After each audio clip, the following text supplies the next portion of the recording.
प्यारे बच्चों, आज भानुमति के पिटारे में मैं अर्चना झा लेकर आई हूँ कक्षा नवम स्पर्श पुस्तक कोर्स बी रहीम दास। सर्वप्रथम मैं इसमें बतलाऊंगी रहीम दास का जीवन परिचय और फिर मैं उनके द्वारा कुछ दोहे जो नवम की पुस्तक में दी गई है उसकी व्याख्या करूंगी। तो सबसे पहले आइए जानते हैं रहीम दास जी के जीवन के बारे में। रहीम का जन्म लाहौर, जो कि अब पाकिस्तान में है, में सन 1556 ईस्वी में हुआ। इनका पूरा नाम अब्दुल रहीम खान खाना था। इनको अरबी, फ़ारसी, संस्कृत और हिंदी की अच्छी जानकारी थी। इनकी नीतिपरक उक्तियाँ पर संस्कृत कवियों की स्पष्ट छाप परिलक्षित होती है। ये मध्ययुगीन दरबारी संस्कृति के प्रतिनिधि कवि माने जाते हैं। अकबर के दरबार में हिंदी कवियों में इनका महत्वपूर्ण स्थान था। रहीम अकबर के नवरत्नों में से एक थे। इनका निधन 1626 ईस्वी में हुआ था। साहित्यिक परिचय इनका कुछ इस प्रकार है। रहीम की कुछ कृतियाँ हैं: रहीम सतसई, श्रृंगार सतसई, मदनाष्टकम जो संस्कृत में लिखी हुई है, रास पंचाध्यायी, रहीम रत्नावली, बरबै, भाषिक भेद वर्णन, ये सभी कृतियाँ रहीम ग्रंथावली में सम्मिलित हैं। इनकी भाषा क्या रही है उसको भी जान लेते हैं। रहीम को अवधी एवं ब्रज दोनों भाषाओं पर समान रूप से अधिकार था। इन्होंने अपने काव्य में प्रभावपूर्ण भाषा का प्रयोग किया है और नीतिपरक दोहों की रचना की है। साहित्यिक विशेषताएं इनकी कुछ इस प्रकार हैं। रहीम के काव्य का प्रमुख विषय श्रृंगार, नीति अर्थात शिक्षा और भक्ति है। रहीम बहुत लोकप्रिय कवि थे। इनके दोहे जनसाधारण को आसानी से याद हो जाते थे। इनके नीतिपरक दोहे अधिक प्रचलित हैं, जिनमें दैनिक जीवन के दृष्टांत देकर कवि ने उन्हें सरल, सहज और बोधगम्य बना दिया है और अपने जीवन से जुड़े हुए सत्य को यहाँ परिलक्षित किया है कि जीवन में कब किस प्रकार के तरीके अपनाने चाहिए, आर्थिक तंगी में किन किन कठिनाइयों का सामना करना पड़ता है। और बच्चों, रहीम दास जी बहुत बड़े दानवीर भी थे और ये तुलसीदास के समकालीन थे। तो तुलसीदास जब इनके बारे में सुनते थे और जब इनसे बातें करते थे तो ये एकदम से मना कर देते थे कि ऐसा इनके पास तो कुछ है नहीं कि ये बहुत बड़े दानी हों या बहुत ज़्यादा दान करते हों। तो एक बार जब किसी के मुख से बहुत ज़्यादा प्रशंसा सुनी तुलसीदास जी ने रहीम दास जी के बारे में, तो उन्होंने रहीम दास जी को खत लिखकर पूछा, पायो कहाँ रहीम जू ऐसी दैनी दैन, ज्यों ज्यों कर ऊँचो करो त्यों त्यों नीचो नैन। जवाब में रहीम दास जी ने लिखा, देनहार को और है भेजत सो दिन रैन, लोग भरम हम पर करें याते नीचे नैन। कविता के संदर्भ में कुछ इस प्रकार की बातें कही जा सकती है। प्रस्तुत पाठ में रहीम के नीतिपरक दोहे लिए गए हैं। ये दोहे जहाँ एक तरफ पाठक को औरों के साथ कैसा व्यवहार करना चाहिए इसकी शिक्षा देते हैं, वही मानव मात्र को करणीय और अकरणीय आचरण की भी नसीहत देते हैं कि कब किस प्रकार के जीवन शैली जीनी चाहिए। तो इनका प्रथम दोहा हम देखेंगे। इनका पहला दोहा है, रहीमन धागा प्रेम का मत तोड़ो चटकाए, टूटे से फिर ना जुड़े जुड़े गांठ पड़ जाए। यानी कि इस दोहे में इन्होंने प्रेम के बारे में बताया है कि प्रेम को जोड़ना बहुत कठिन होता है, तोड़ना बहुत आसान होता है, लेकिन यदि एक बार टूट जाए तो फिर इसमें गांठ पड़ जाती है, इसीलिए इसे तोड़ने से बचना चाहिए। रहीम दास जी कहते हैं, प्रेम धागे के समान अखंड और कोमल होता है, इसे कभी भी जानबूझकर तोड़ना नहीं चाहिए। यदि एक बार यह धागा टूट गया तो फिर जुड़ नहीं पाता और यदि जोड़ भी दिया जाए तो उसमें गांठ पड़ ही जाती है। आशय यह है कि यदि प्रेम एक बार टूट जाए तो भी मन में ग्रंथि रह ही जाती है। रहीमदास जी का दूसरा दोहा है जो बहुत ही अधिक लोकप्रिय है। रही मन निज मन की व्यथा मन ही राखो गोय, सुनी अठी लई हैं लोग सब बाटी न लई हैं कोई। रहीमदास जी यहाँ पर कहते हैं कि आपके मन में यदि कोई बहुत बड़ा दुख हो तो उसे अपने तक ही समेट कर रखिए, उसी में आपकी भलाई है, क्योंकि जब लोगों को यह पता चलेगा तो वह आपकी सहायता करने के बजाय आपका मजाक ही उड़ाएंगे। रहीमदास जी कहते हैं लोगों को उपदेश देते हुए, लोगों तुम अपने मन की वेदना को अपने मन में ही छिपा कर रखो, उसे किसी के सामने प्रकट मत करो, यह संसार बहुत निर्दयी है। लोग तुम्हारे कष्ट को सुनकर प्रसन्न ही होंगे, कोई भी मनुष्य तुम्हारे दुख को कम करने के लिए प्रयत्न नहीं करेगा। अपने अगले दोहे में रहीमदास जी कहते हैं, एक साध है सब सध है, सब साधे सब जाय, रही मन मूल ही सींचिबो फूले फले अघाय। यहाँ पर रहीमदास जी कहते हैं कि मन को इधर उधर भटकाने से काम साध्य नहीं होता, इसीलिए मन को एकाग्र करके किसी एक क्षेत्र पर ही विशेष ध्यान देना ही उचित होता है। रहीमदास जी कहते हैं कि एक परमात्मा को पा लेने से अन्य सब सांसारिक उपलब्धियां स्वयमेव ही प्राप्त हो जाती है, परंतु यदि परमात्मा की भक्ति ना की और अन्य सांसारिक वस्तुओं को पा ही लिया तो वे सब उपलब्धियां परमात्मा के अभाव में कुछ काम नहीं आती या नष्ट ही हो जाती है।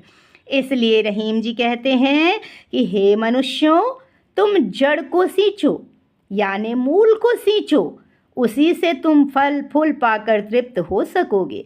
आशय यह है कि जो व्यक्ति इस सृष्टि के मूल परमात्मा को ध्याता है वह सब प्रकार से सांसारिक फलों को पाकर तृप्त अर्थात संतुष्ट हो जाता है।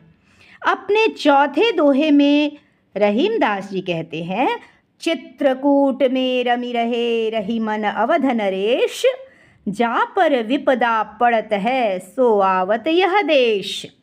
रहीमदास जी इसमें कहते हैं, यह चित्रकूट अत्यंत मनोरम और धार्मिक प्रदेश है, जिस पर भी विपत्ति आती है वो शांति प्राप्त करने के लिए इस प्रदेश में स्वयं ही खींचा चला आता है।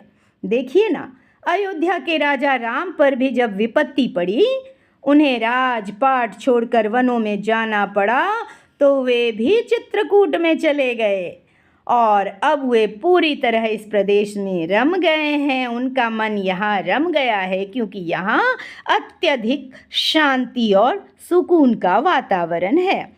अपने पांचवें दोहे में रहीमदास जी कहते हैं, दीरघ दोहा अर्थ के आखर थोड़े आही, ज्यों रहीम नट कुंडली सिमटी कूदी चढ़ जाई।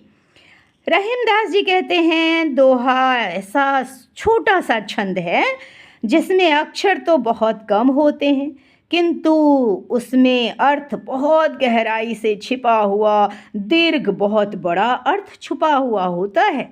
बड़ी से बड़ी कहानियाँ दो पंक्तियों में पिरो कर रख दी जाती है। जिस प्रकार कोई कुशल बाजीगर अपने शरीर को सिकोड़ कर तंग मुंह वाली कुंडली के बीच में से कुशलतापूर्वक निकाल जाता है, उसी प्रकार कुशल दोहाकार दोहे के सीमित से सीमित शब्दों में बहुत बड़ी बड़ी और गहरी बातें कह जाते हैं। दोहा केवल देखने में छोटा होता है लेकिन उसके अर्थ बहुत ही व्यापक होते हैं।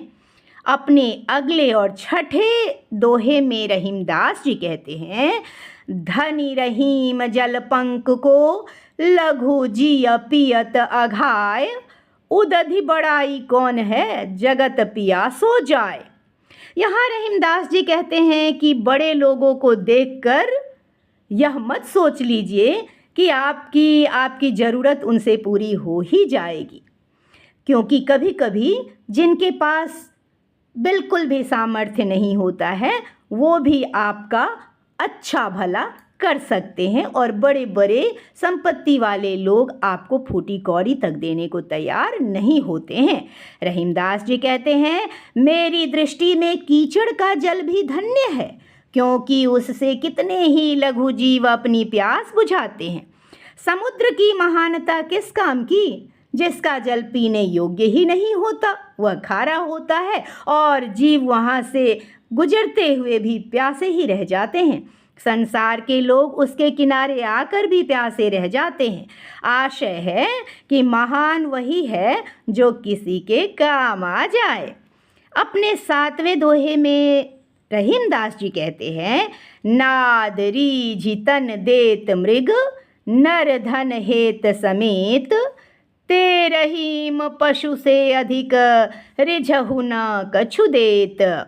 रहीमदास जी कहते हैं, संगीत तो इतना मनोहर होता है कि संगीत की मानी ही तान पर झूमते हुए हिरन तक यानी कि पशु तक अपने प्राण न्योछावर कर देते हैं।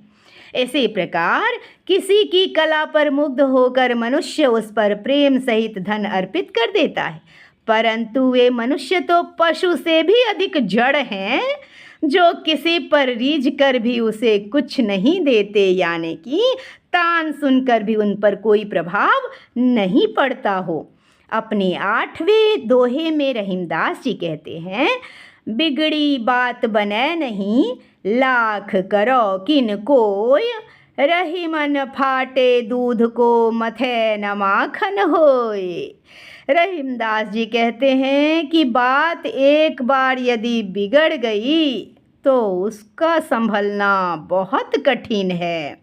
रहीम कहते हैं, एक बार जो बात बिगड़ जाती है वह लाख प्रयत्न करने पर भी नहीं संवरती। उदाहरण के तौर पर देखा जाए तो यदि एक बार दूध फट जाए तो उसे कितना भी मथो, लेकिन उसमें से मक्खन नहीं निकलता। अपने अगले 9वें दोहे में रहीमदास जी कहते हैं, रहीमन देखी बड़ैन को, लघु न दीजिए डारी, जहाँ काम आवे सुई, कहा करे तरबारी। रहीमदास जी कहते हैं कि छोटी से छोटी चीज़ों का और छोटे से छोटे लोगों को महत्व देना आवश्यक होता है, क्योंकि हमेशा बड़े और संपत्ति वाले लोग ही काम नहीं आते, या बड़ी वस्तु यानी तलवार ही काम नहीं आती है। सुई का काम तो, सिलने का काम तो सुई ही कर सकता है, तलवार नहीं कर सकता।